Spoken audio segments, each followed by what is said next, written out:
This is part 3 of trying to create a standardized test for assessing my cardiovascular ability, to try to correlate it to other health metrics or other health data I have. Currently for this I use app Guava Health. The 3 metrics I already discussed are my Garmin VO2 max estimate, both running and cycling, my resting heart rate, maybe the average for a weekly, monthly or even yearly basis, and the Garmin endurance score.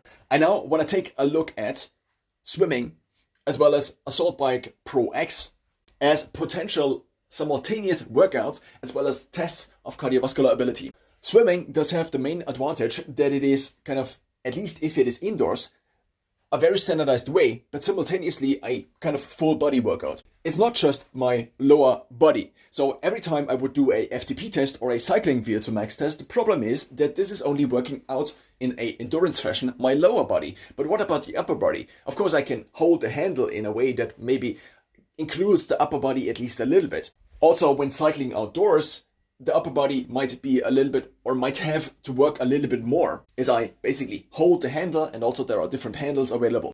Nonetheless, this is just something that is kind of auxiliary. It's not fully also using the upper body in order to actually propel oneself forward in the sport.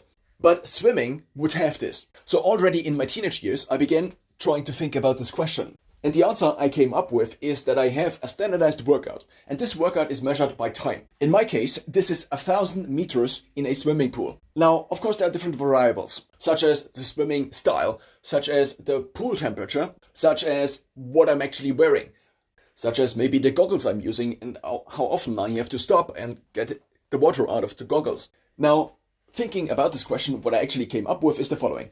Ideally, one has to do the workout in a standardized fashion, which would include ideally wearing the same swimming trunks, using the same goggles, but of course over time this might not always be the case. What I also would have to mention here is, of course, now my body's condition also changes over time, which is to a certain extent actually what I want to measure. The question is just how high do I go in the sampling rate?